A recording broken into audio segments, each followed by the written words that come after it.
integrantes del Gobierno Nacional, integrantes de la Comisión de Presupuesto del Honorable Congreso de la Nación, diputados, senadores y dirigentes, tanto de La Libertad Avanza como del resto del arco político que hoy me acompañan.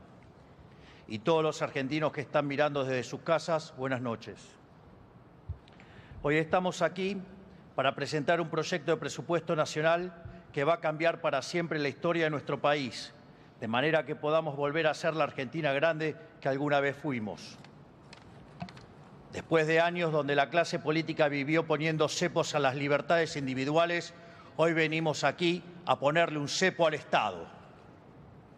Este proyecto de presupuesto que estamos presentando hoy aquí tiene una metodología que blinda el equilibrio fiscal sin importar cuál sea el escenario económico. Esto significa que, independientemente de qué ocurra con la economía a nivel macro, el resultado fiscal del sector público nacional estará equilibrado. Este blindaje fiscal abre una nueva página en nuestra historia, hasta ahora desconocida. A partir de ahora, la Argentina será solvente, con la consecuente baja del riesgo país, de la tasa de interés y, en consecuencia, el aumento de la inversión, de la productividad, del salario real y, en definitiva, la caída de la pobreza y de la indigencia. De hecho, no puedo dejar de comentar que estamos hoy aquí, en esta misma casa, donde en diciembre del año 2001 fue declarado y aplaudido durante la presidencia de Adolfo Rodríguez Sá, a casa llena y en medio de enorme algarabía, el default de la Argentina. Ese default, que fue festejado y aplaudido de pie por la totalidad de la clase dirigente, sería el comienzo de un ciclo populista que ha destruido la Argentina. Algunos se preguntarán por qué estoy yo hoy aquí, esta noche, si en general quien suele presentar el presupuesto nacional en el Poder Ejecutivo le propone al Congreso es el ministro de Economía. Decidí hacerlo personalmente por dos razones. Primero, porque soy economista, además estoy orgulloso de eso.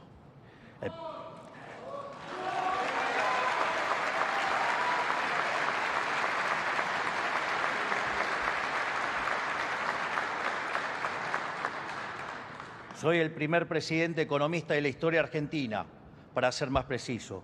Y como soy economista, probablemente por deformación profesional, para mí el destino de un pueblo se juega en las definiciones económicas que toma.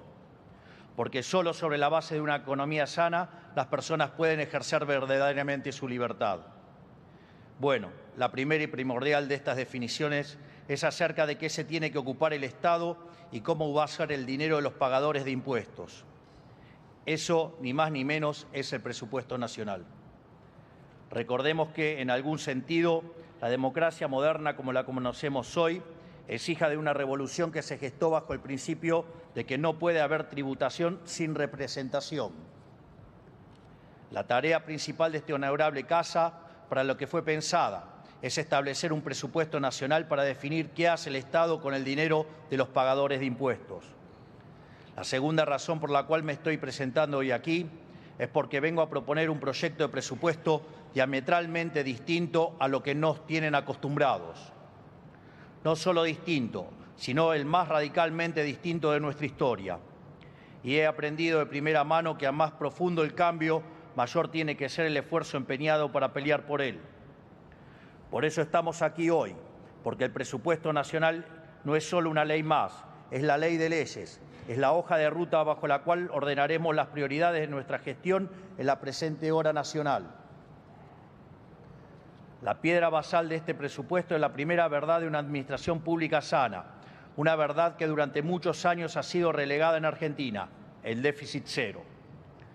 Lo primero que hay que entender es que cuando los gobiernos quieren gastar y gastar compulsivamente y no les da el margen para seguir subiendo impuestos, como ocurre en la Argentina, la única forma de pagar la cuenta es pidiendo plata prestada o imprimiéndola en el Banco Central.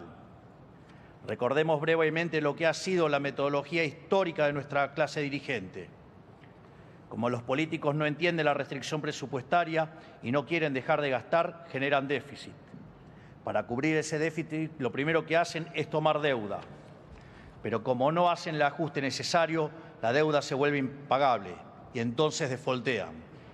Así es como nos convertimos en el mayor defolteador serial del mundo, Pero el default no es inocuo. Caer en default lo que produce es la ya famosa en Argentina fuga de capitales.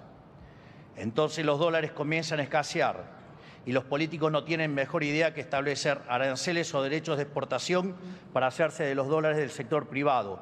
Y por el otro lado, establecen controles de capitales para intentar retener los escasos dólares que así genera el país. Como esto produce que la Argentina se quede sin crédito en los mercados financieros, no tiene mejor idea que emitir dinero, que como ya sabemos genera inflación. Nota del pie, porque la inflación es siempre y en todo lugar un fenómeno monetario, les guste a quien no le guste.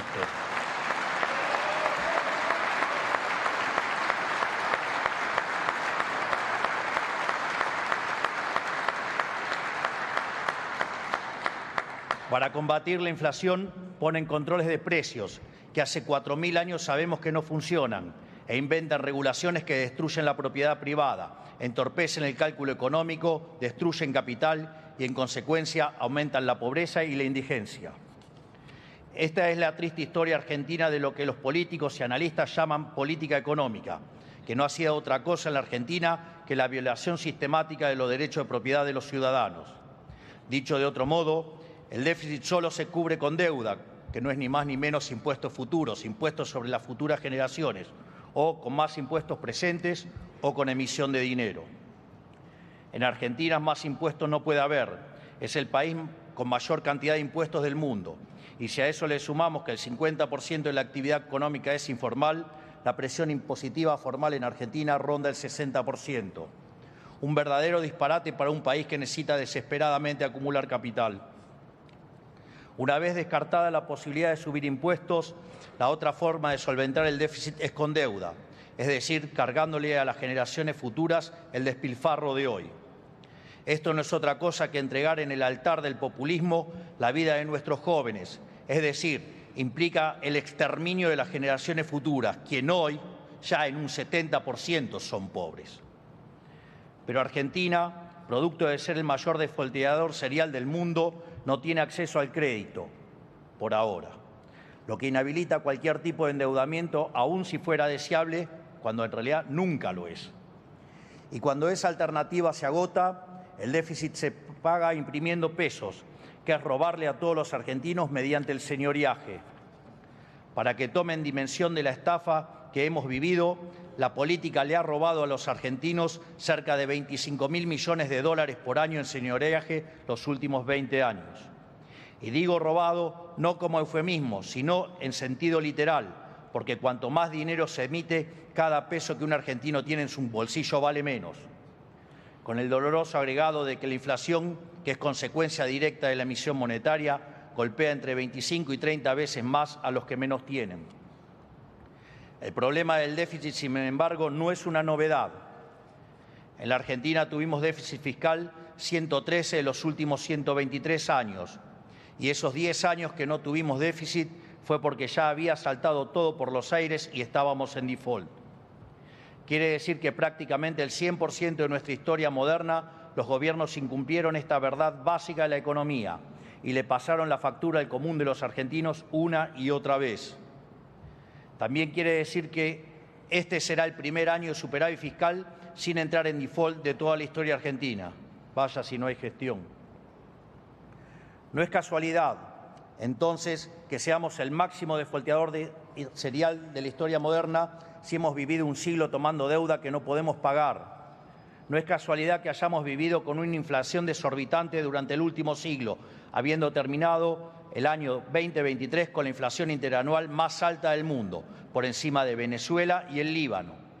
No es casualidad tampoco que en los últimos 120 años hayamos pasado de tener el PBI per cápita más alto del mundo a ser un país donde el 60% de la población es pobre. El huevo de la serpiente de todos los problemas económicos argentinos, de todos, que es el déficit fiscal, es la única constante a lo largo de nuestra historia. Porque la deuda es producto del déficit, la emisión monetaria es producto del déficit, la inflación es producto de financiar el déficit con emisión, la destrucción del capital es producto del endeudamiento que genera el déficit. Por lo tanto, la pobreza y la indigencia son producto del déficit. Se preguntarán entonces, ¿a quién le puede servir este modelo? Bueno, ¿Saben cuál es la madre del déficit? La razón por la cual hay déficit. La compulsión inagotable de los políticos por el gasto público, que no conoce restricción presupuestaria alguna. Porque es solo gastando plata que no es suya que pueden hacer negocios para ellos, sus clientes y sus amigos. Jazz Friedman decía que no hay peor forma de gastar que el gasto estatal, porque hay 4 maneras de gastar dinero. Gastar el dinero propio en uno mismo, gastar el dinero propio en terceros, gastar el dinero ajeno en uno o gastar el dinero ajeno en terceros. Y como uno no conoce las preferencias ajenas ni es responsable del dinero ajeno porque no sabe cuánto costó conseguirlo, la peor forma de gastar dinero es gastar el dinero de otros en otros, que es precisamente el gasto del Estado.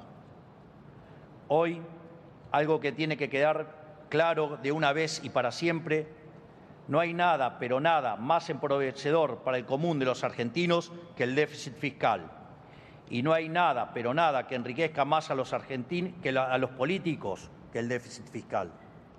Este es el triste papel que el gasto público juega en el modelo de la casta. La política ha adornado este modelo con buenas intenciones y marcos teóricos rimbombantes. Por años los hemos escuchado hablar de la justicia social, que no solo no es justa, sino que es extremadamente violenta. Porque la justicia social implica sacarle a unos para darle a otros, basada en un principio inconsistente que dice que donde hay una necesidad, nace un derecho. Pero el problema, estimados, es que las necesidades son infinitas y los recursos son finitos.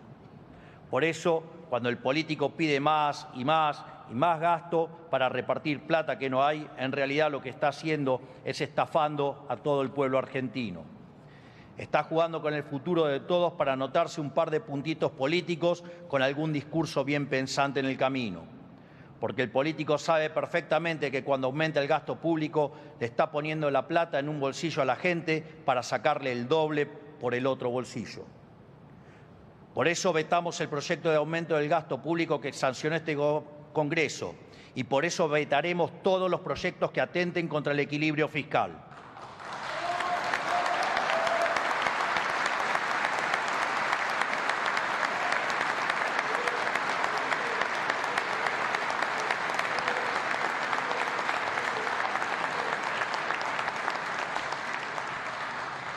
Y hacemos esto porque no vamos a ser cómplices de estafar al pueblo argentino para adoptar una medida populista.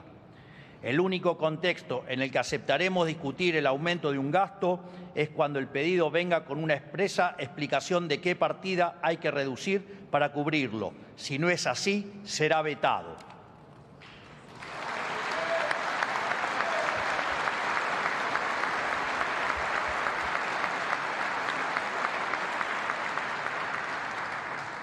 Esto, que debería ser una verdad de perogrullo, parece un sacrilegio dicho en esta casa, lugar de donde han salido la totalidad de las medidas populistas que han arruinado este país.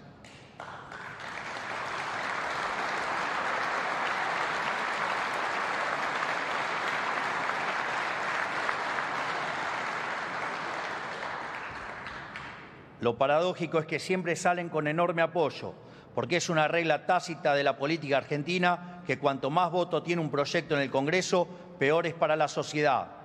Así lo han vuelto a demostrar en esta casa en las últimas semanas, porque ellos tienen algo muy claro, que pesa más que cualquier perjuicio que le pueda infligir a la sociedad. Saben que si se termina el déficit, a muchos se les termina el negocio.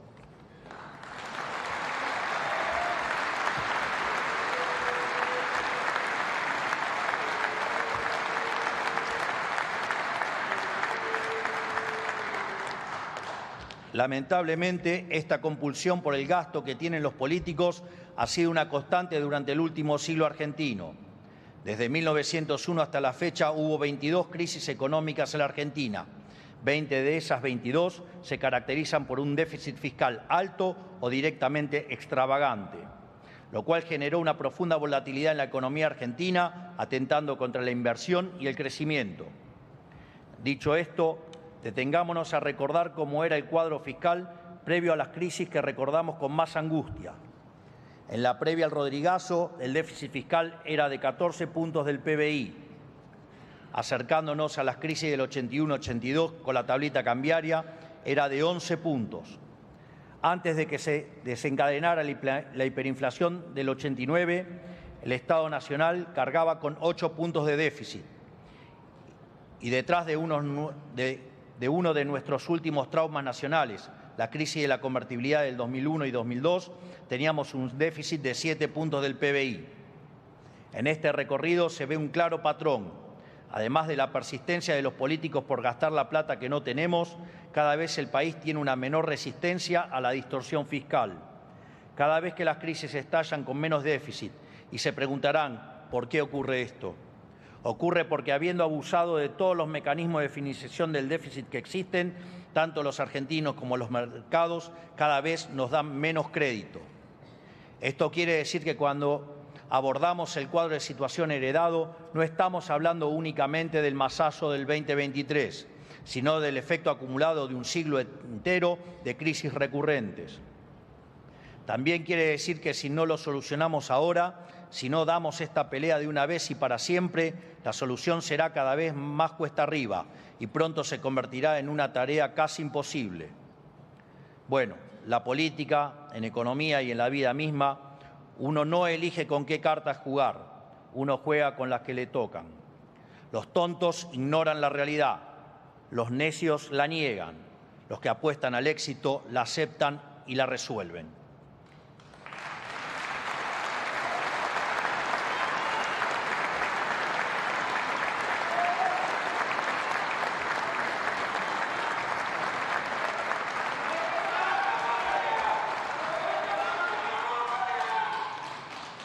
La mano que nos tocó a nosotros no fue ni más ni menos que la peor herencia de la historia, tanto en materia fiscal y monetaria como en múltiples dimensiones de la vida social argentina.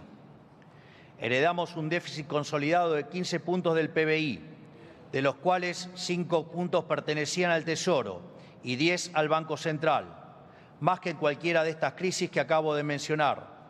Pero algunos que dicen ser economistas, que viven de olvidarse cosas a propósito, salen todos los días en televisión haciendo la cuenta que vivíamos en Suiza.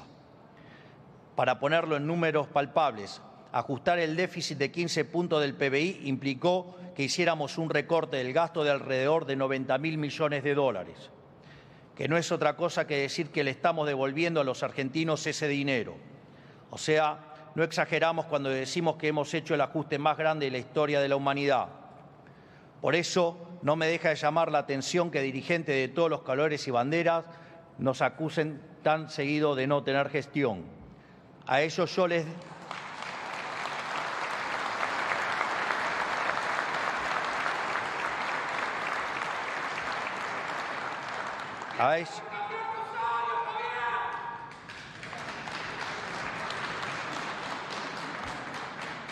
A ellos yo les digo, ¿saben qué? Gestionar no es designar miles de funcionarios en todos los rincones del Estado cuando la mitad de esas áreas no deberían existir. Gestionar no es un director nacional firme una resolución para gastar millones de pesos en servicios que el sector privado puede proveer mejor y más barato. Gestionar no es hacer rutas que no conducen a ningún lado ni viviendas hacinadas que nadie quiere. Gestionar no es saber usar el GD, como decía el ex candidato Massa. Gestionar es haber evitado la hiperinflación que nos dejaron en puerta.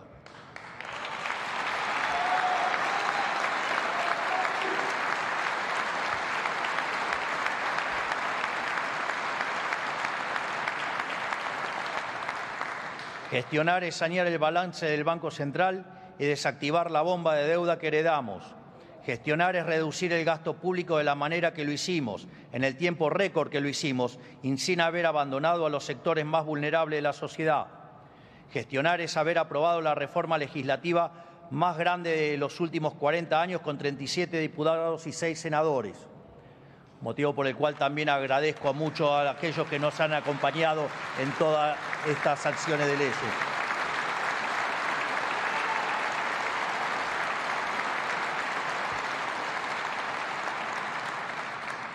Gestionar es echar los 31.000 ñoquis que hemos echado en estos primeros 9 meses. Gestionar es aprobar...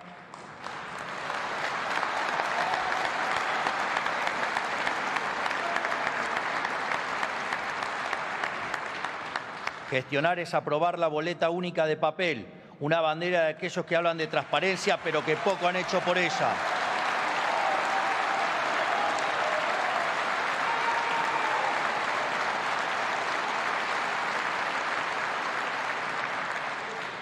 Gestionar es eliminar los intermediarios que lucraban con la pobreza.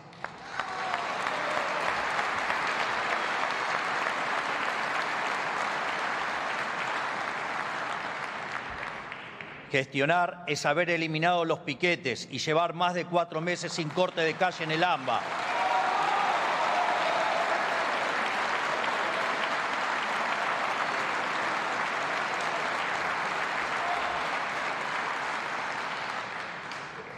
O gestionar es también haber reducido el 75% de los homicidios en Rosario.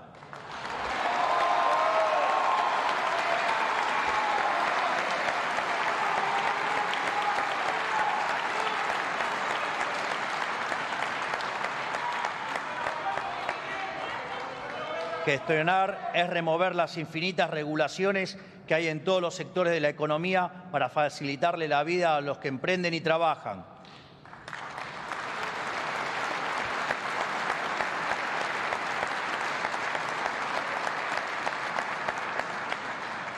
Gestionar es recuperar la confianza del sector privado y que proyecten invertir más de 50.000 millones de dólares como ya han anunciado.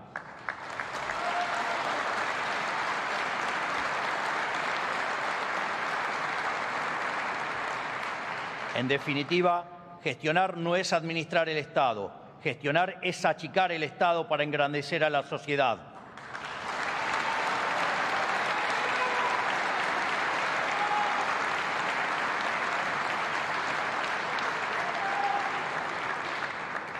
Estamos resolviendo en un año el desastre que nuestros predecesores, por acción u omisión, generaron durante más de 120 años. Así que cuando los responsables del fracaso nos acusan de no tener gestión, los llevamos en el pecho con orgullo lo que estamos haciendo.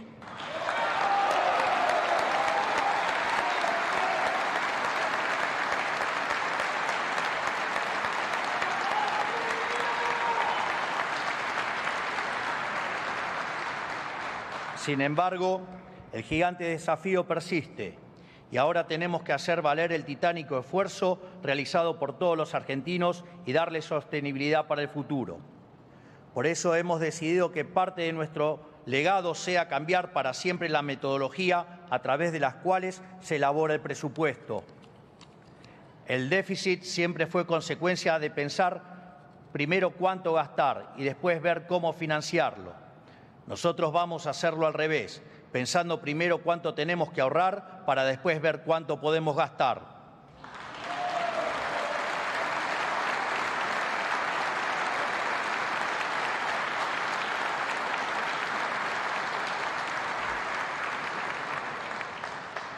Por eso estamos proponiendo una regla fiscal inquebrantable para este presupuesto y para todos los presupuestos que vengan de acá en adelante.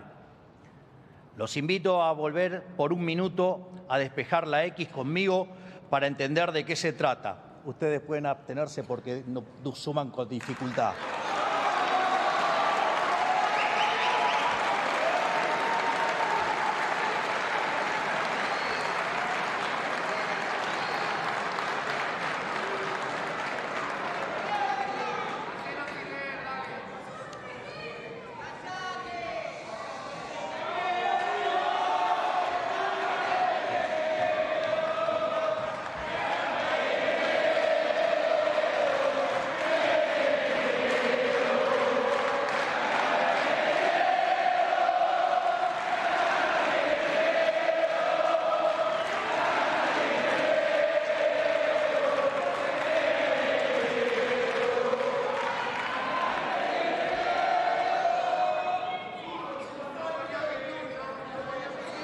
Mirá que yo lea o no, vos seguís sumando con dificultad, Martínez.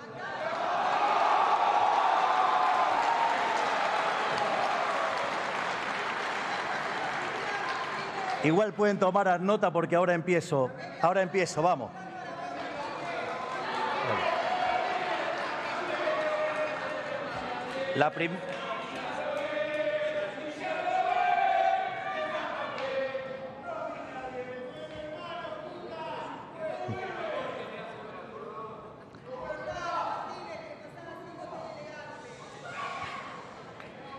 La primera premisa de la que partimos es que el superávit primario tiene que equivaler o exceder obligatoriamente al monto de los intereses de deuda a pagar.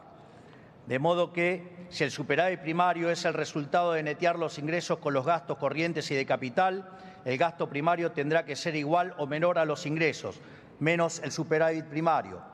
Es decir, el nivel de gasto a erogar estará condicionado por el nivel de superávit primario a conseguir, que a su vez estará condicionado por los ingresos observados neto del monto de intereses a pagar por la deuda.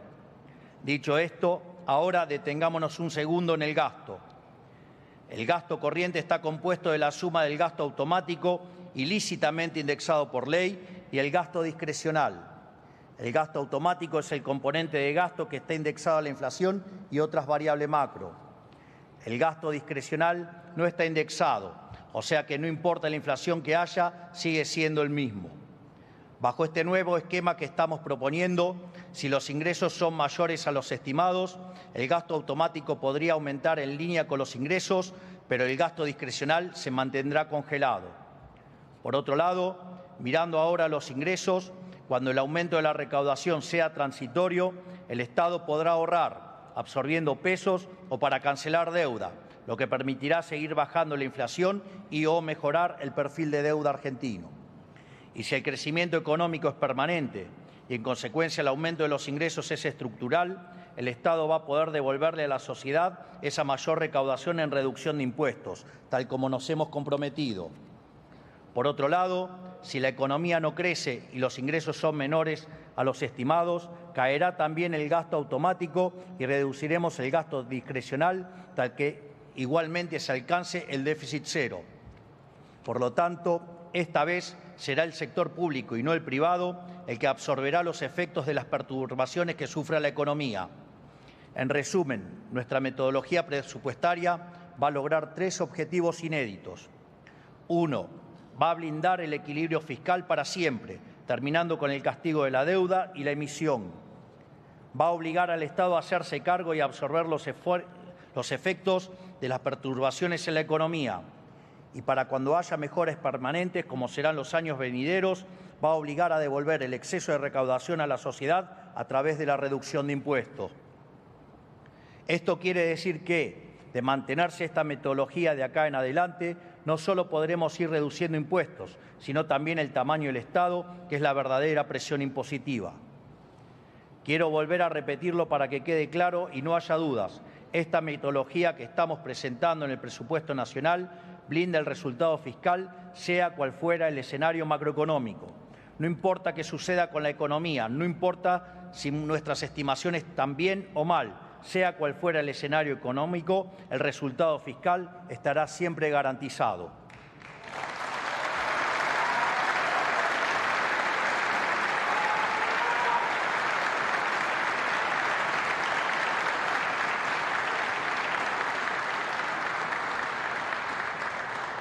Pero para que esto sea posible, en la Argentina nos debemos un debate honesto acerca de qué se tiene que ocupar y de qué no el Estado Nacional. Nos hemos acostumbrado a pensar al Estado Nacional como una niñera que se tiene que hacer cargo de todo, desde darle de comer hasta entretener a cada ciudadano. Pero cuando un Estado se arroga tareas que no le competen, termina por incumplir las responsabilidades fundamentales que sí le corresponden.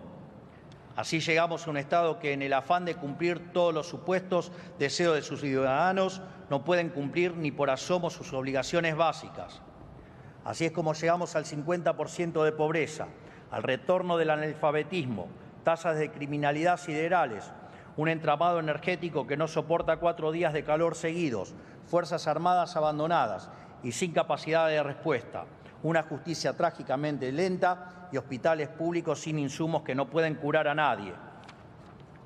Mientras tanto, se dilapidaron miles de millones de pesos en recitales, a los que iban 300 personas, medios públicos al servicio de los militantes, rutas que no conducían a ningún lado y se pasaban el día promulgando leyes que oscilaban entre ridículas, inútiles y nocivas.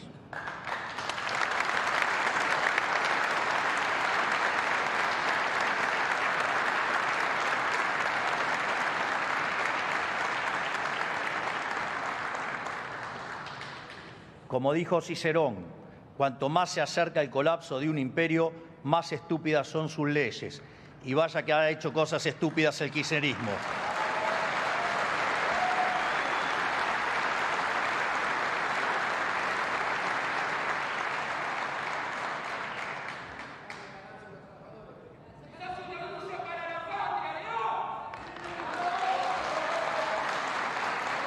Y lo peor de todo, nos dejó un sistema en el que el 70% del gasto público se va en gasto social de distinto tipo.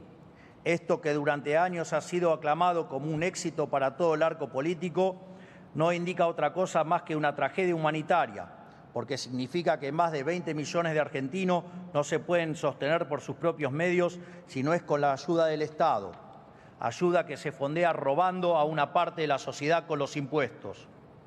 Si alguien cree que esto es algo deseable, déjenme decirles que están equivocados. ¿Les parece que esto es ajeno a que el Estado realice tan pobremente sus tareas esenciales? Por eso es hora de volver a las bases y barajar y dar de nuevo algunas definiciones. Lo fundamental que tiene que hacer un Estado nacional es asegurar la estabilidad macroeconómica, las relaciones exteriores y el imperio de la ley. Punto. Cualquier otra cuestión puede resolverse a través del mercado o es competencia de los gobiernos subnacionales. Para ser más claro, lo desgloso en partes. ¿Qué es estabilidad macroeconómica?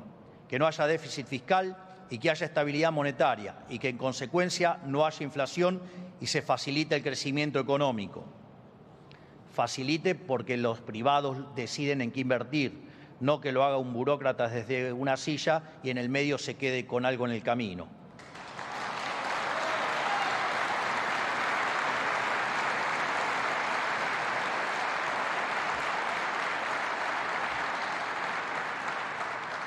Es más, y que al no haber inflación no haya distorsión de precios y que en consecuencia las personas, las familias y las empresas puedan recuperar el cálculo económico, la capacidad de proyectar y, en definitiva, recuperar su futuro. ¿Qué es el imperio de la ley? Seguridad para proteger a los ciudadanos de posibles ataques de otros a su vida y a su propiedad. Justicia para dirimir imparcialmente los conflictos entre ciudadanos y castigar a quienes infringen la ley. Y defensa para protegernos de posibles conflictos con otros países o amenazas externas. Repito, cualquier otra cuestión puede resolverse a través del mercado o es competencia de los gobiernos subnacionales.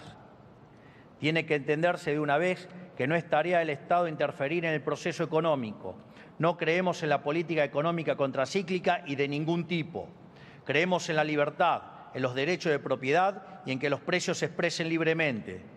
Si el ciclo de la economía es genuino, esto es, si es de origen real, el Estado no tiene nada que hacer más que garantizar la estabilidad macroeconómica y el imperio de la ley.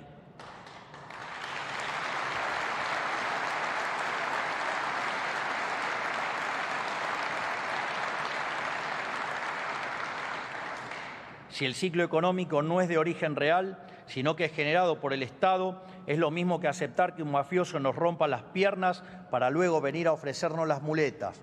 No queremos las muletas del Estado, queremos vivir en libertad, no queremos que nos rompan las piernas.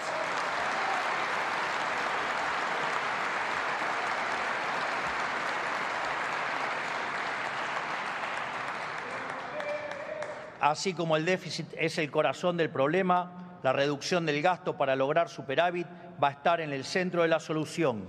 ¿Por qué? Porque es el único camino para devolverle a los argentinos el fruto de su trabajo que hoy el Estado le roba con impuestos. El déficit cero va a hacer que la deuda sea sostenible. La sostenibilidad de la deuda va a bajar el riesgo país y abaratar el costo financiero, contribuyendo al aumento de la inversión y el ahorro, y en consecuencia a la suba del salario real, que es la única manera que baje la pobreza y la indigencia. A su vez, implicará menor presión fiscal futura sobre los pagadores de impuestos, lo que significará mayor incentivo para invertir. En una economía globalizada y aún más desde la existencia de Internet, el capital se ha vuelto nómade. Hoy cualquier persona puede abrirse una cuenta en Estados Unidos o en Paraguay, sin moverse de su casa, y lo hacen buscando mejores condiciones fiscales que las que ofrecemos nosotros. Por eso es imperativo que Argentina vuelva a ser atractiva para los argentinos. Tenemos que terminar con esta pulsión por expulsar el capital de nuestros compatriotas con impuestos prohibitivos, que lo único que hacen es reducir el flujo y el tamaño de nuestra economía, castigando al país en su conjunto con más pobreza y más exclusión.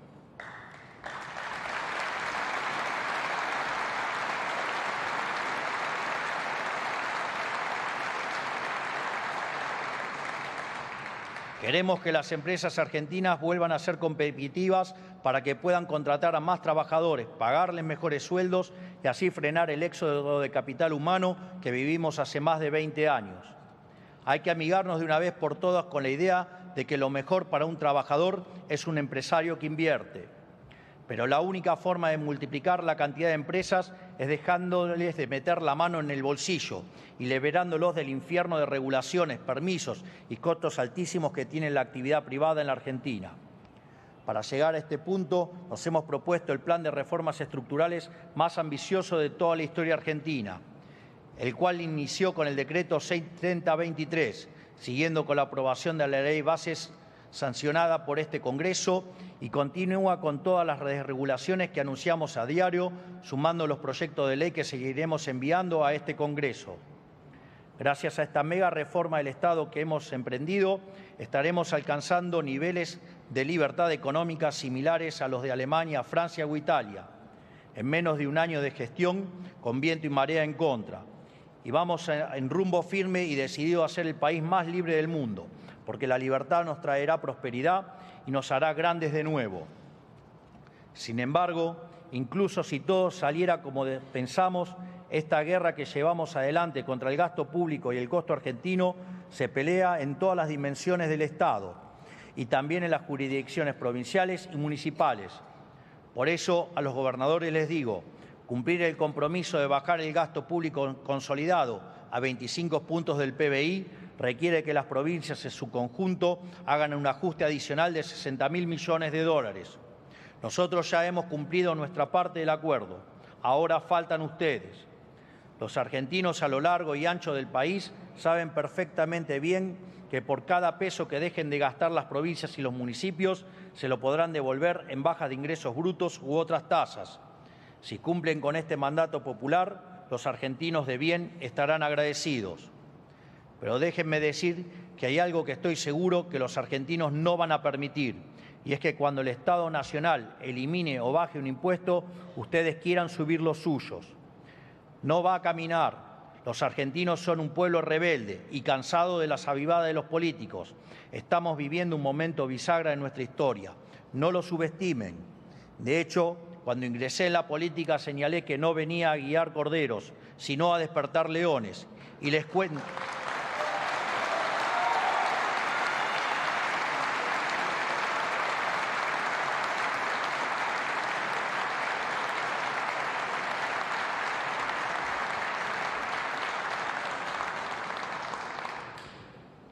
Repito, así no se me complica el remate. Cuando ingresé en la política señalé que no venía a guiar corderos, sino a despertar leones. Y les cuento que si no lo han visto o no lo quieren ver, los leones han despertado.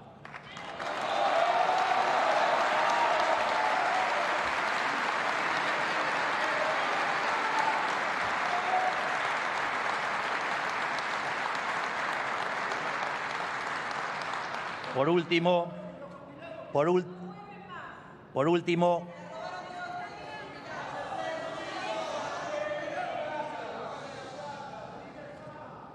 hacelo dentro del presupuesto y no de manera demagógica, perjudicando a todos los argentinos, o exterminando a los jóvenes.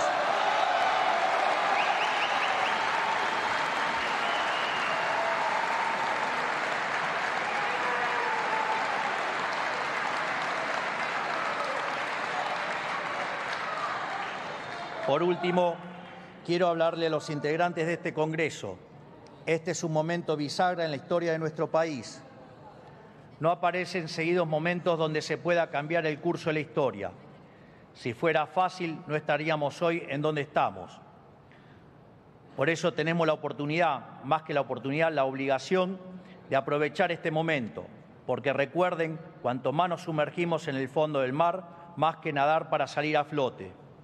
Pero el único camino hacia el progreso es terminar con el déficit fiscal, bajar el gasto público, eliminar impuestos y confiar en el ejercicio de la libertad por parte de los argentinos. Todo lo que ustedes odian.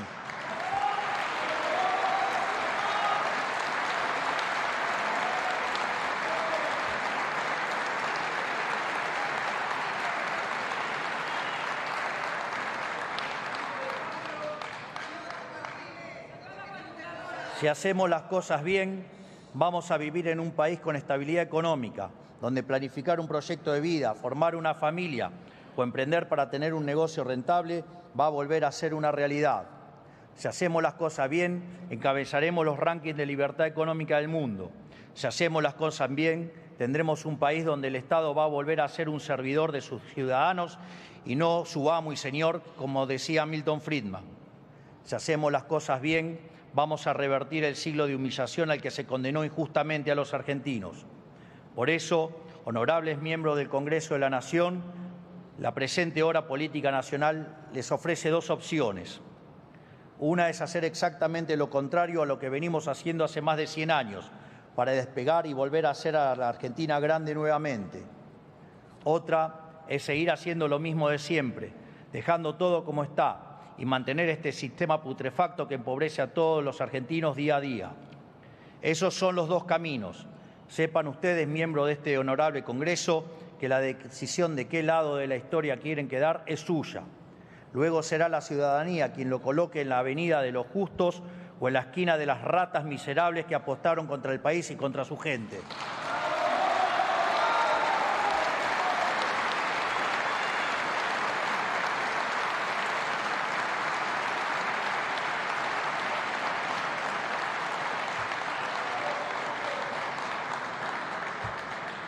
Para finalizar, quiero citar nuevamente a Marco Tulio Cicerón, el gran legislador romano, que decía: el presupuesto debe equilibrarse, el tesoro debe ser reaprovisionado, la deuda pública debe ser disminuida, la arrogancia de los funcionarios públicos debe ser moderada y controlada, y la ayuda a otros países debe eliminarse para que Roma no vaya a la bancarrota. La gente debe aprender nuevamente a trabajar en lugar de vivir a costa del Estado. Esta frase tiene más de 2000 años. Más de 2000 años. Y ustedes de eso no aprendieron nada.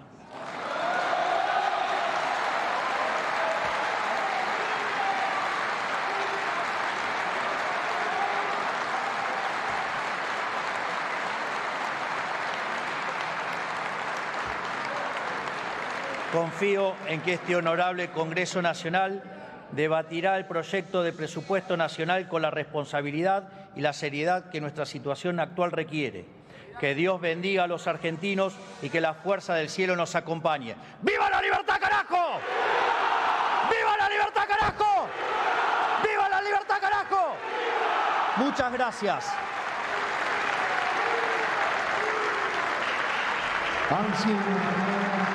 El señor presidente de la Nación, doctor Javier Milei. De esta manera damos por finalizada esta reunión. Que tengan muy buenas noches.